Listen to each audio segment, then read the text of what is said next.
Welcome into Triple Zeros. I'm your host, Josh Buckhalter. Do me a favor and hit that like button, that subscribe button, that follow button, and follow me on Twitter, Josh G. Buck. Hit up the Facebook page at Clocker Sports. The website is clockersports.com, and the email address is clockersports@gmail.com. Got a lot to get into, mostly on the NFL side. Strangely enough, this is the NFL's off season, but it has been anything but. And of course, with everything going on with that Rona, nothing's happening in the NBA right now, so we are kind of in a holding pattern. Everything is just wait and see. They are currently talking about restarting sometime in the summer, towards the end of the summer, maybe having the season begin again in July, and then having the finals sometime in the beginning of August. Now that laid out an interesting timeline, because you could see a situation where, let's say the season begins around June. You have mid-June, the start of the playoffs. In early August, you have the NBA Finals. Into August, you have the NBA Draft. Now, this is from Twitter, mind you. I did not come up with this timeline myself. Beginning of September, you have the start of free agency. Middle of September, you start seeing the fall leagues open. And then around December, beginning of December, you have training camps. And then Christmas is when the actual regular season would begin. Now, this is interesting before we finish that last point, because most people don't really get into the NBA now. Let me not say most people. The casual fans aren't getting into the NBA now until Christmas anyway. Starting it there, I'm not sure if it necessarily would generate the same kind of buzz. I think you might end up seeing ultimately that same enthusiasm get pushed back as well, because it's kind of like a chance for fans to feel the teams out, to see how they feel about their squad this year by the time they get to they've already played a few games by the time they get to Christmas as it currently stands.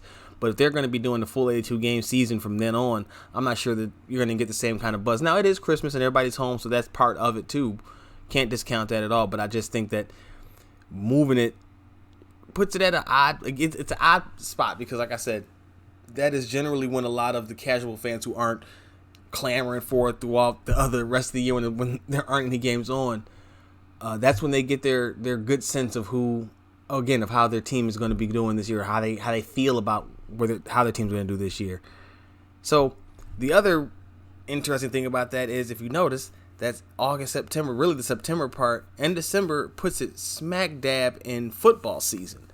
Now, they overlap just barely. Not even just barely. They overlap now, but I think if you put the beginning of the NBA season right when football is getting to the thick of things, I think in the thick of the NBA season, you're not going to have any attention towards it, because you're going to have a lot of eyes on the NFL and the playoffs and the Super Bowl in February.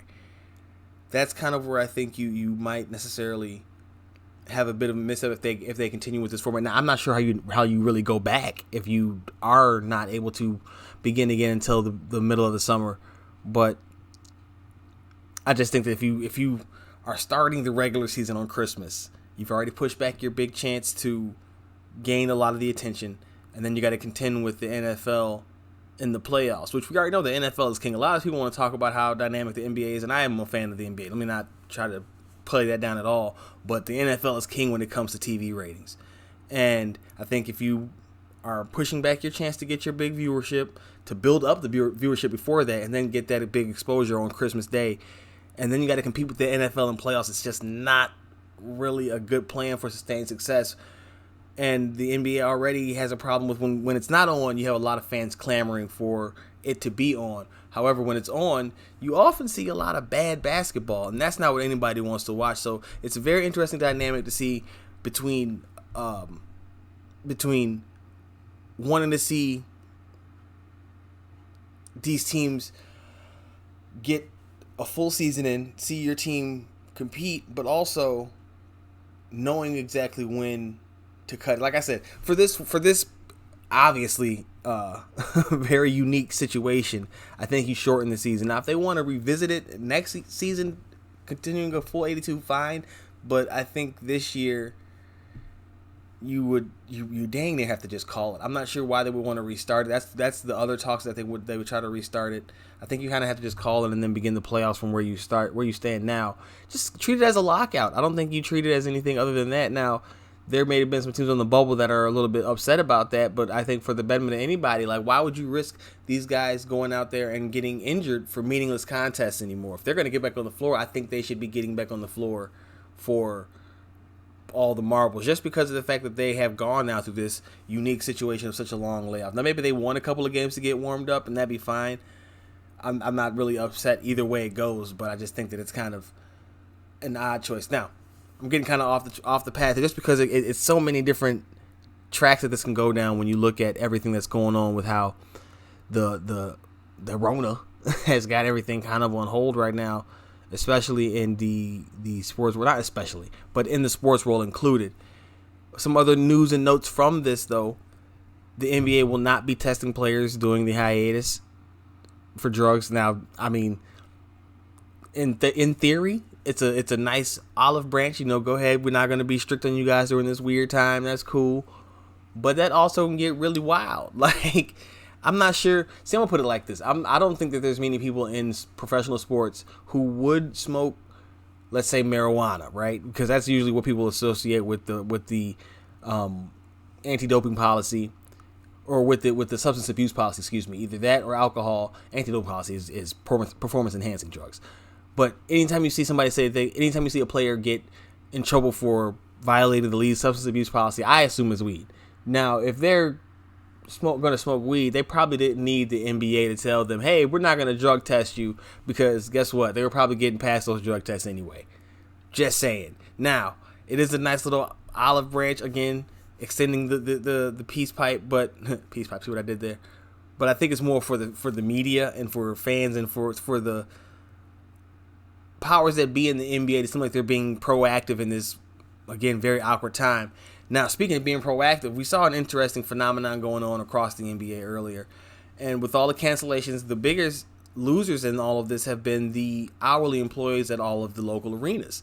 Well, players like Kevin Love and Zion Williamson began to volunteer to pay the salaries of those employees while this is all going on.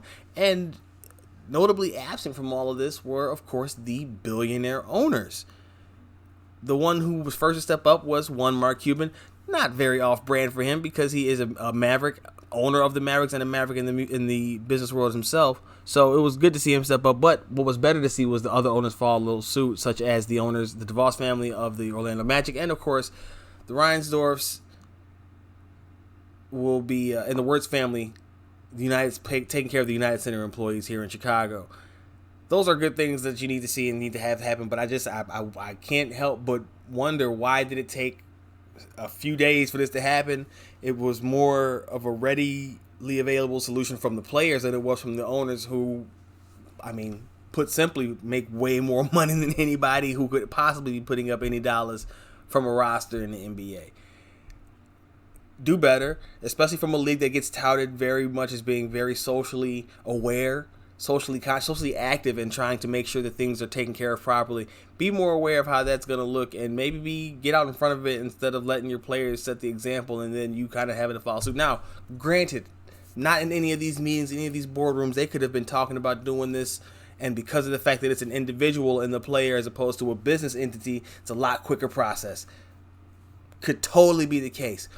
But as we know, we are in an optics-driven society, and that is just not a good look when you have, especially a rookie in Zion Williamson. Now, granted, he's the first overall pick, so it's not like he's just any rookie, right? He's not giving you second-round pick game checks out of this. He's giving you probably some endorsement money.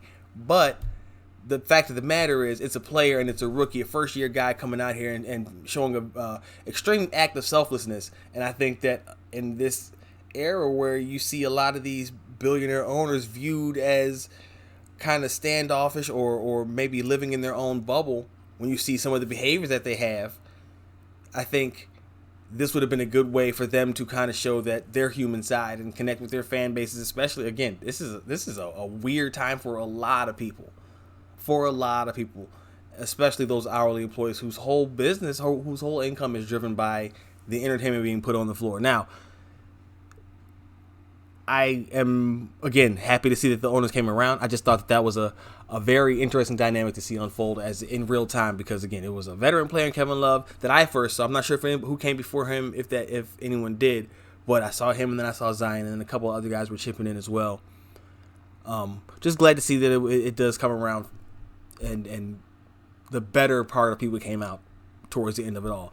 And some on the court news, back to some on the court news, it's possible, should the NBA follow that timeline laid out earlier where the NBA season, the regular season would end in around mid-June, it's possible that if the NBA picks up this year to end in around mid-June and end their finals, that's what that schedule is based off of. The NBA was to pick back up now and end their finals in August this year. If they were to do so, you could potentially see Kevin Durant and Kyrie Irving take the floor for the Brooklyn Nets this season. Now, I don't know how you'd want to qualify, but I mean, that'd be kind of cool to see them have gone from not even a thought of playing this year to potentially going on the floor and taking the floor for the Nets as the 7th seed in the very, very weak in the East. We know how beat up they are with Joel Embiid and Ben Simmons in the 76ers.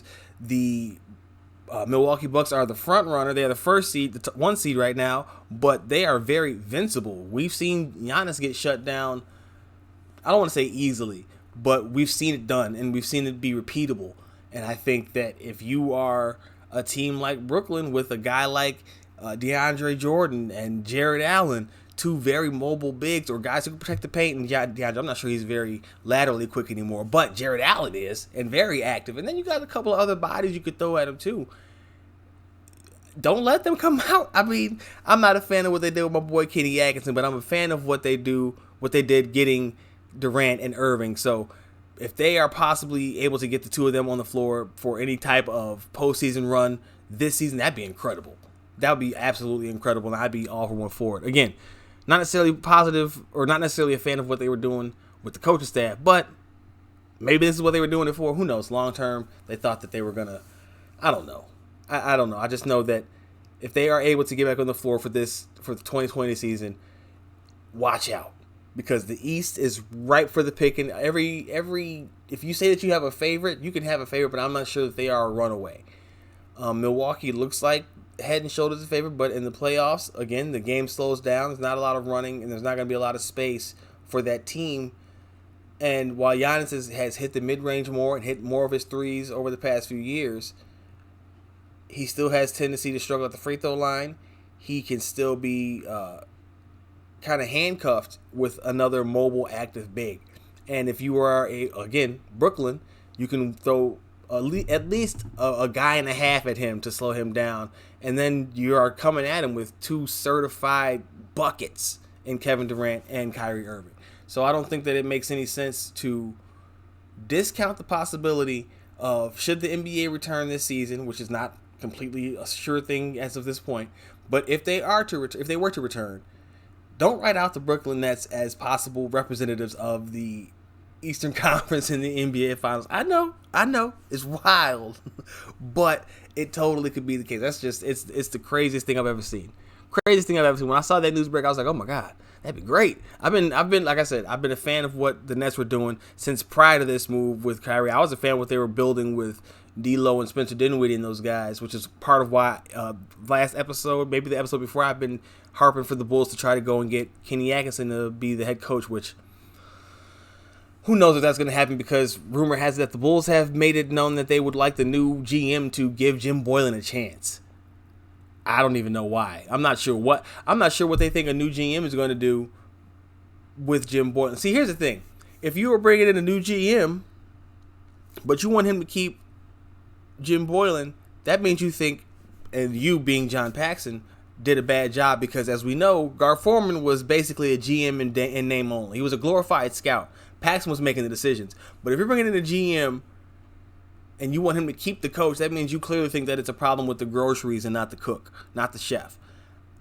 I think it might be both, but I think it's an interesting angle to take because of the fact that means that it's you, because Paxson is the one who selected these players, who's made the moves for this team since 2003. It's again, can't say for certain that's what it's saying, but it's definitely the angle that I kind of took, or the viewpoint that I took on it when I saw that they were looking for a GM who would give Jim Poylan another chance. There's no reason to do so. His record is well behind his predecessors, and I don't think that there's any chance that the Bulls make any sort of real progress with him at the helm. He just doesn't seem like the coach is going to be able to do that for them. And I mean, hopefully I'm wrong, but I think I'm going to have to write about that. For Pippen Ain't Easy. Check out the blog, Pippen Ain't Easy. That might be my next piece on them, is aside from them having the 7th pick, that was the one that I was working on prior to the whole shutdown happening. I think I'm going to have to write about how that right there encapsulates why this team will be stuck in basketball hell for the foreseeable future. They just can't get out of their own way organizationally. So something to keep an eye on with them in the NBA. We'll see when the NBA is finally able to make its way back into our lives, because I know I'm not the only one who needs it so desperately. I'm going to take a quick break, and when I come back, we're going to switch gears and talk about the NFL, because the NFL had quite the day today as the legal tampering period began. So keep it right there. Be right back. Triple Zeros, you know what to do.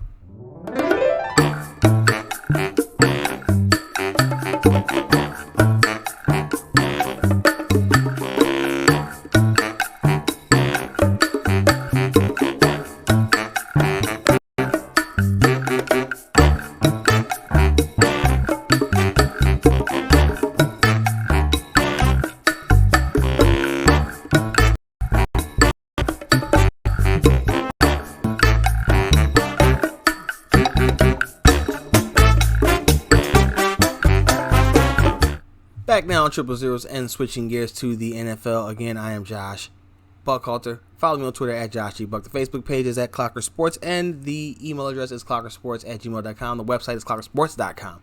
Switching to the NFL and free agency frenzy.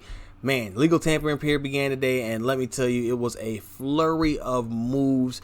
Going to go over not every single one, but some of the highlights. One of the biggest one, in my opinion, was the blockbuster trade from the Houston Texans between the Houston Texans and the Arizona Cardinals. The Cardinals sent David Johnson and second-round pick to the Houston Texans for DeAndre Hopkins and a 4th-round pick. Now, one of these teams made out like a bandit, and the other team was the Houston Texans. I'm not sure what Bill O'Brien is doing, but I know he's not doing it well. If you recall, the Houston Texans decided not to hire a general manager and let Bill O'Brien operate as both the head coach and general manager, like his mentor in New England, Bill Belichick. What they failed to realize down in Houston is that it's Bill O'Brien, not Bill O'Belichick, because my man is not really doing that great of a job. Now, listen, I'm not going to sit here and act like I was ever really that big on David Johnson, even when he was having his good breakout seasons a couple of years ago. But you traded a stud receiver, an all-everything receiver, the best receiver in the game, in my opinion, for a broken-down running back. And part of the reasoning is believed to be that a new contract was supposed to be on the way, even though he's got 3 years left on the deal. He's outperformed whatever money they're paying him. It ain't enough. I guarantee you that. Whatever it is, I have to check in the actual numbers on DeAndre Hopkins' current contract. But it ain't enough. But he still had 3 years left on that deal. So I'm not sure that they were going to have to worry about disruptions anytime soon. The other thing that came out, rumor floated out, is that he and Bill O'Brien did not necessarily get along. Now, Bill O'Brien has a history of clashing with his star-type players. That's irrelevant because each situation is unique. But in this situation, if it's Bill O'Brien and DeAndre Hopkins, they made the wrong choice down in Houston. We've seen Bill O'Brien make questionable decisions with this roster and seemingly tear it apart right from underneath the foundation that it was built. He tried to, in his move to solidify his offensive line, traded away 1st-round picks to get Laramie Tunsil from the Miami Dolphins. And in trading away the best receiver in the game, he got a 4th-round pick. Listen, this is not the greatest day for here in Chicago, and I'll explain that a little bit later, but that had to be the wildest trade, the most lopsided deal ever. No disrespect to what David Johnson once did, but he's a running back on a bloated contract in an offense that really uses the running backs very one-dimensionally, and not the dimension that David Johnson was very good at. Now, he's a good runner, but I mean, he was a great receiving threat out of the backfield and really used up all over the offense. They don't really do that in Houston. And Deshaun Watson definitely doesn't throw to his running backs that much. Not enough to take advantage of a healthy, which is a big assumption, Johnson's skills. Arizona obviously didn't need Johnson's services anymore. They transition tagged Kenyon Drake, who was stolen from Miami Dolphins last year. Listen, I wrote for Clocker Sports about how Kyler Murray is going to be the MVP next year, and that was before this trade. But now, with Larry Fitzgerald in tow, you got Nuke over there, you still got Christian Kirk, you still got Damiere Byrd and Andy Isabella, some young guys coming up. They can find a tight end and some blocking. Watch out, because they're about to throw that thing all over the yard. And I wrote Kyler to be the MVP, and that was before seeing this, and I'm just doubling down. It's to the point now where I'm feeling like that might not have been a bold enough take, because I'm not sure you see anybody who can step up and stop him right now. I mean, I'm sure that'll change between now and the actual beginning of the season, but as of right now, I'm feeling pretty good about that prediction this far out. A couple of other interesting notes. The Atlanta Falcons traded a second-round pick for Hayden Hurst. That's because they lost Austin Hooper to the Cleveland Browns, who at least are co-winners of the offseason so far. They went out and got, again, as I mentioned, Hooper from the Falcons. They signed offensive tackle Jack Conklin from the Tennessee Titans. They made sure they are trying to keep Kareem Hunt around, and they brought in Case Keenum, an interesting pickup because he's an older journeyman quarterback and is not being brought in to start. They do have Baker Mayfield there, but we know Case Keenum can start and win you some games in this league. Now, I was staunchly against him coming to Chicago, but I think in this situation it's interesting because he's kind of like a poor man's Baker Mayfield in that he's not the biggest guy. Baker's, I think, got a much better arm. But they both have that kind of it factor, that rally the troops kind of factor where guys just want to play for him. And I think if they... And he's probably got a little bit more higher IQ than Baker at this point. I mean, just because he's been around for so long. So I could see that being a point where if the Browns feel like Baker's not doing well, they may not pull him forever, but they could definitely sit him down for a game or two to let him learn and watch Case Keenum take over the reins as we do something like we saw in Minnesota where he got them to the playoffs because lightning in the bottle. He just kind of gelled with that group and things took off. The Dallas Cowboys re-signed Amari Cooper, 5 years, $100 million. They re-signed tight end Blake Jarwin. But back to Amari Cooper. Let me not double off on that real quick.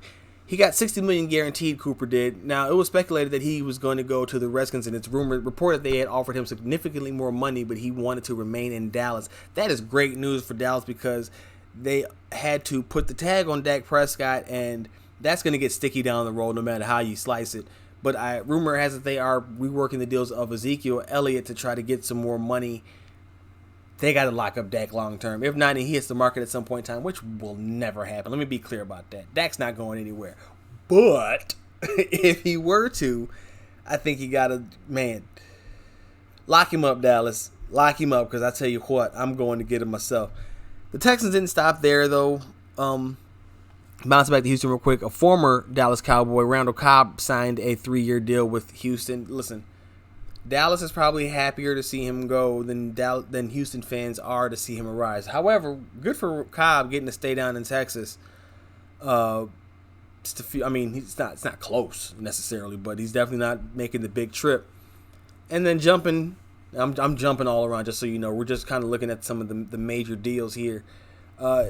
Randall Cobb's former division, the Green Bay Packers, signed linebacker Christian Kirksey. He's missed a lot of time over the past couple of years, but when he's healthy and right, he's a difference maker at the middle linebacker spot. And they got him on a 2-year, $16 million deal. Not bad.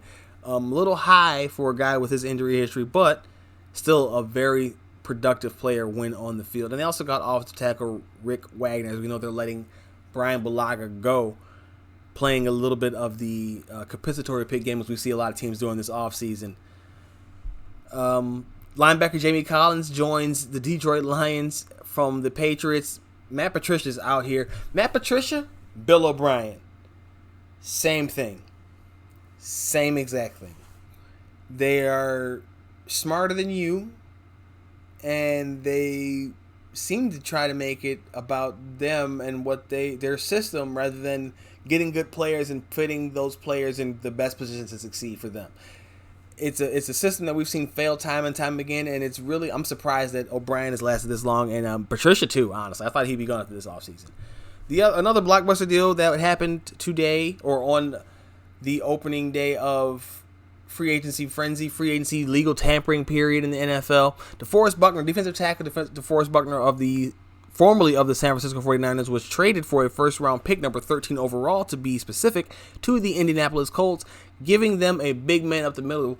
Indianapolis has been getting by with a lot of older, retread, undersized guys in that position for a while now. They get a legitimate defensive tackle, and they were already a really good run defense. Top 10 in, top 15, top 12 in yardage allowed.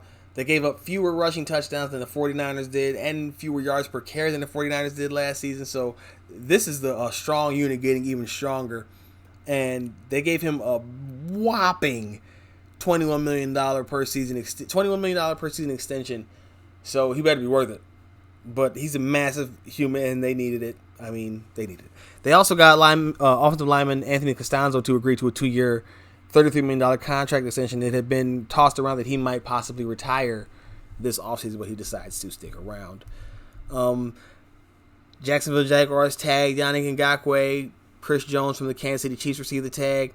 The Chiefs also traded Kendall Fuller to the Washington Redskins. That's an interesting deal because he was there before and decided to go back. It's kind of weird to see that a guy go back to the Redskins because it's almost like, freedom when you get out. But it's a new culture with Ron Rivera, who I'm a big fan of. Hopefully they give Dwayne Haskins a chance down there or out there in Washington because he didn't really get one with the previous regime. But that's neither here nor there. No reason to delve back into that. And a little bit of former Bear news. Linebacker Nick Kwiatkowski signed with the Las Vegas Raiders for a 3-year, $21 million contract. He got $13.5 million guaranteed. That deal is kind of similar, very similar to the one that Danny Trevathan got. And in fact, Danny Trevathan re-signed with the Bears for slightly more, $21.75 base with maximum of $24 million and $14 million in guarantees, so about $500,000 more. That's probably for service time and production. After seeing the Kwiatkowski deal, so here's the thing. There's two things about it. Kwiatkowski's deal, first of all, if they could have gotten him for that money, I would assume that they would have, and it does make the Trevathan deal look bad. Now he's only making Trevathan $3 and $4 million cap hits for the next couple of years, and then it's actually a 6-year deal, but the final 3 years are all just fluff and can be voided out no matter what. Now, the problem is, no matter how good Kwiatkowski's deal is, we already know that if a player is going to sign for less money than he thinks he's worth, he's going to do it elsewhere to prove himself. He's not going to come back to the team that he was playing for because he feels like he was being slighted. That's just the rule of thumb. Long been that way, so it didn't really surprise me to see that he got the deal that he got. Kwiatkowski is a limited 2-down, probably linebacker in the best scenario. Now he can go out there and do a little bit of everything role, but that's not his strong suit. And I think the Bears, especially if they finish this move and get like it seems like they're leaning to, which is another twofold thing. But I think they're trying to build a defense that's kind of ambidextrous in that it doesn't matter what side you're trying to attack, you're going to get a little bit of the same thing. That could be both a good thing and a bad thing, but I think that's what they're trying to go for. A couple of other big moves. Miami is another big winner in the offseason so far. They have signed offensive guard. Well, he was guard last year. I believe he's going to play guard again. I would hope they don't try to move him back to tackle. Eric Flowers from the Washington Redskins will go to Miami. 3-year, $30 million deal with almost $20 million guarantee. They also signed cornerback Byron Jones, formerly of the Dallas Cowboys, $17 million per. But that gives them two lockdown corners, two big, long cornerbacks in Byron Jones and in Xavier Howard on the other side. And then they also got a couple of pass rushers in Shaq Lawson of the Buffalo Bills, 3-year, $30 million deal.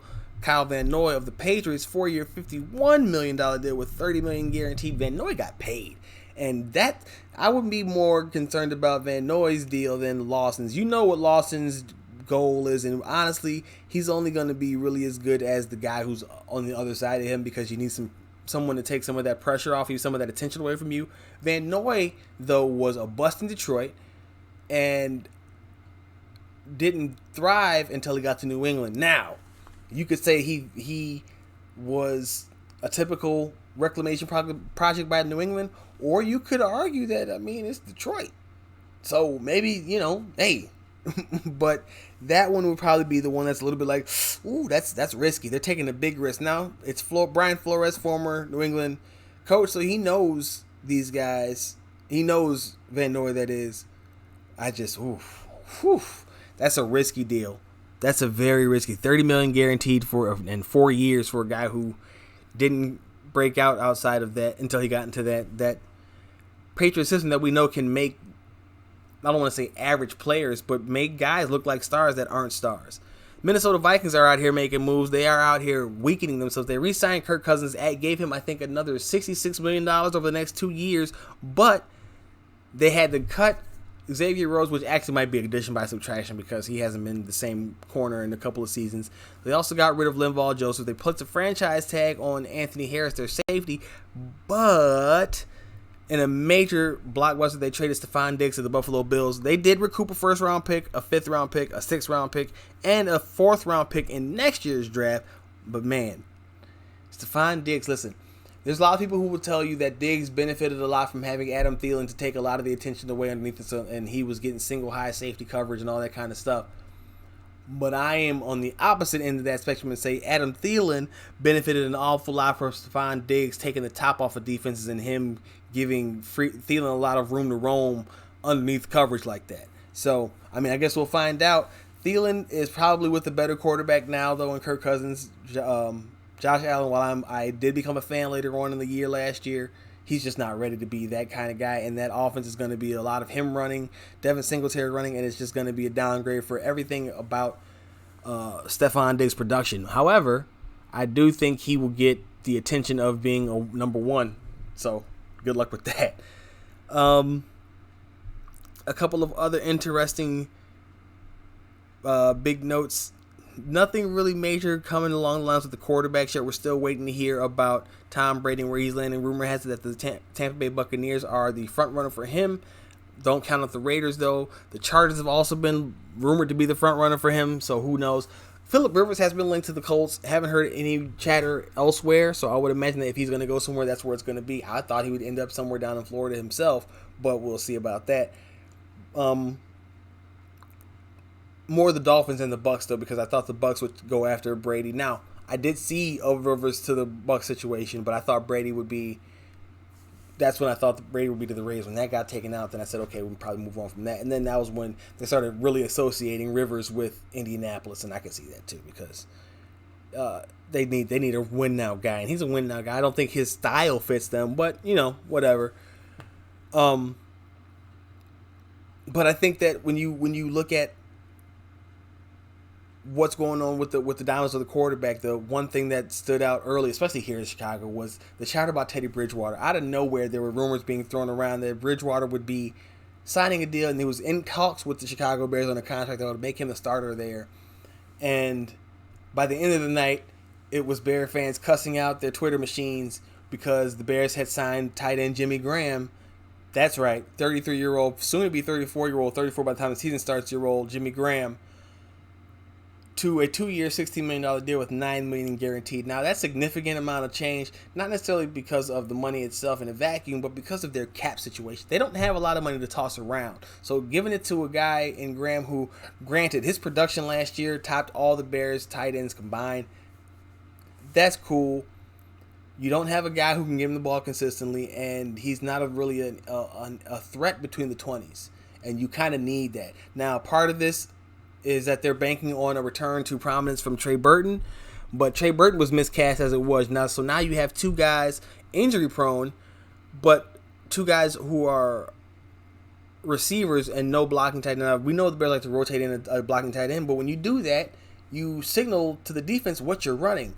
And part of the Bears' problem last year was being too predictable situationally.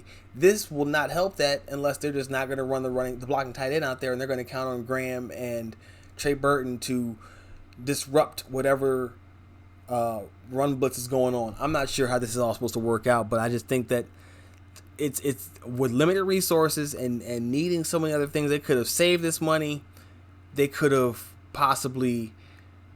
they should have put it towards a quarterback, but they didn't. But I don't think you have to rush out and get a guy like Jimmy Graham, and I don't think you have to pay him $9 million guaranteed. He's going to be 34.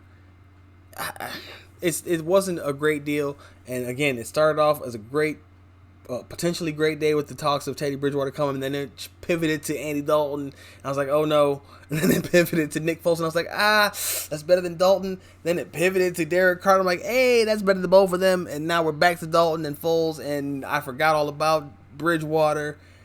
It's just bad. And you factor in that the Kwiatkowski news came down with Trevathan. While Trevathan's contract is still team friendly, that Kwiatkowski news has to hurt if you don't factor in the point about guys being willing to take less from other teams. But the Jimmy Graham thing was like a slap in the face. And it almost is to the point, before I move on to any other teams, I just have to say, it's almost to the point where it feels like, depending on what they do at quarterback, but this could be a lame duck season for this regime.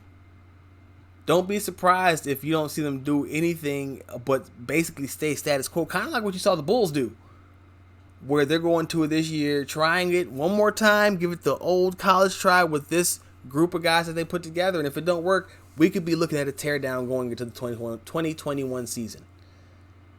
Quite the fall after being 12-4 a year ago and looking like you were bound for the Super Bowl, at least for a championship game, a conference championship berth, and being undone by your kicker who had been clumsy all year. Wild times.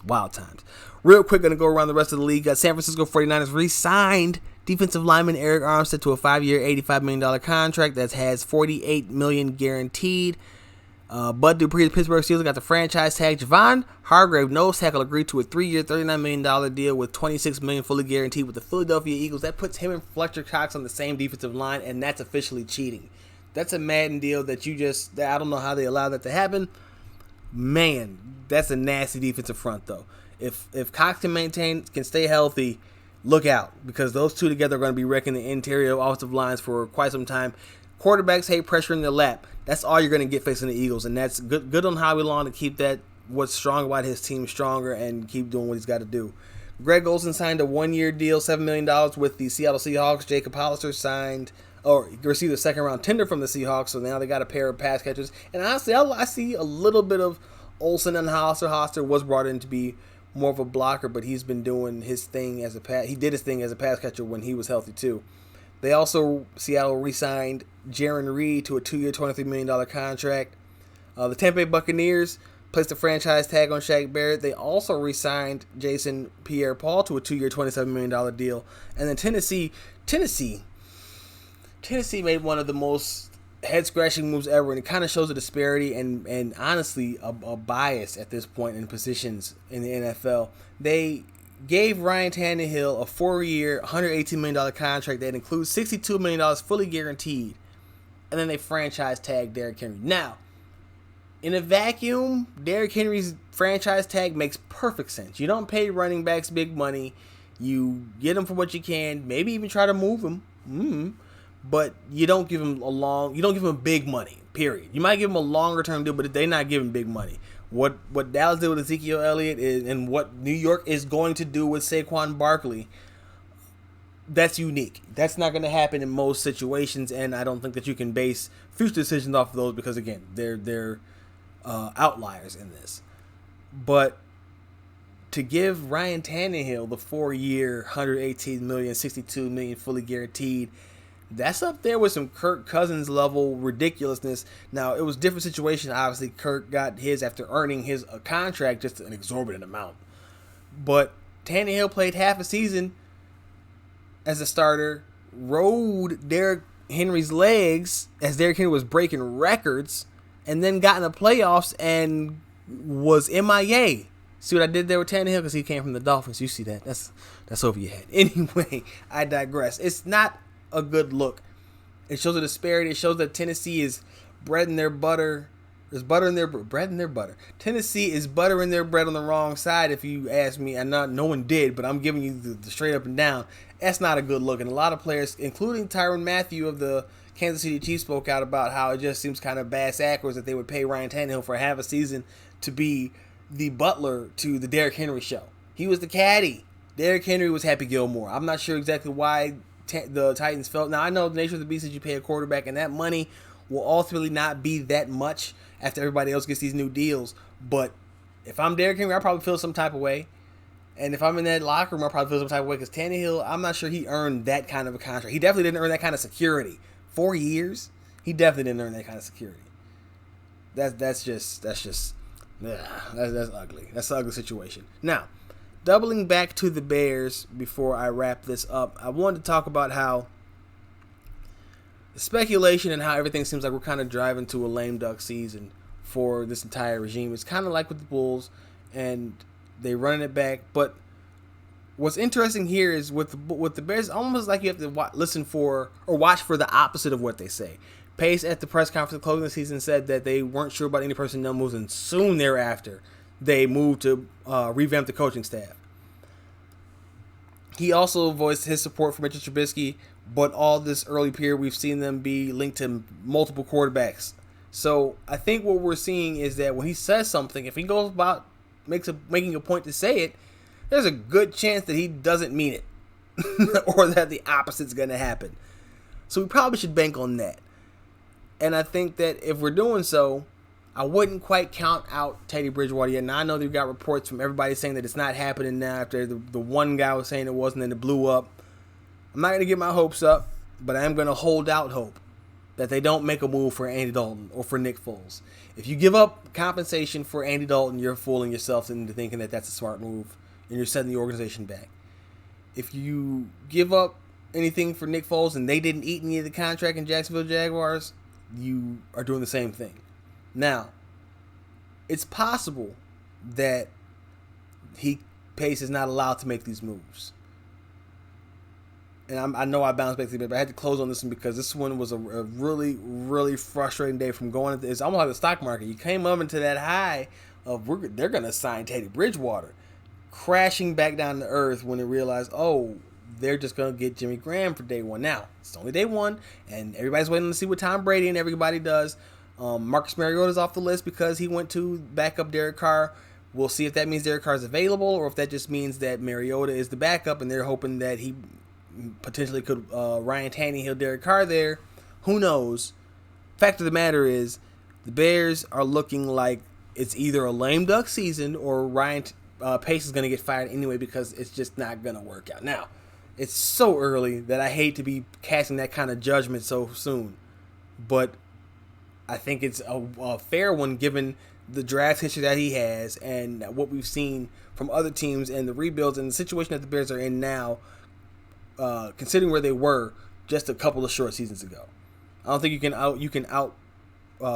you can overstate how significant they've fallen off while the rest of the league has kind of taken off. Now, granted, Vikings are doing everything they can, take steps back, and Detroit's going to Detroit. So it's really the Bears and the Packers, but I like what the Packers did. Again, I think Gutekunst, I predicted him to be the executive of the year in the division last year. He definitely was, and I think he's got a strong start this year. He's got a head start on everybody else again this year. So we'll see how that all turns out, but the Bears is rough. It's rough. The piece coming out from them on Last Word on Pro Football is going to be about how the market for them was a bear one, and that ain't a good thing. So be sure to look out for that one. Last Word on ProFootball.com. That's going to do it for this episode of Triple Zeros. Follow me on Facebook at Clocker Sports. Hit up the website, clockersports.com. Hit me up on Twitter, Josh G. Buck. Hit up the email address, clockersports@gmail.com. Read the stuff, pippinainteasy.com. Last Word on Pro Football, Clocker Sports. Check out everybody on there. You got Tyler, you got Steven, you got Luke, and you got Tony. We're all trying to get a little scraps in the sports world as we write about these happenings. Hopefully, we'll get to write about some more live, active events because as of right now, the NFL is going to be on hiatus too after these festivities go on now with the free agency because there's no traveling, no meetings, just phone calls and verbal contracts. The draft is going to be postponed. At least there won't be any fan events, but they're gonna have the actual draft take place. Times are wild right now. Times are definitely wild right now. So just make sure that you keep checking out the site for any updates on anything like that. Baseball too. Everything's pushed back, but we're gonna keep trying to crank out content because that's what we do. That's what we're trying to do. Everybody trying to get their little fix on right now because it's rough. It's rough out there in these streets.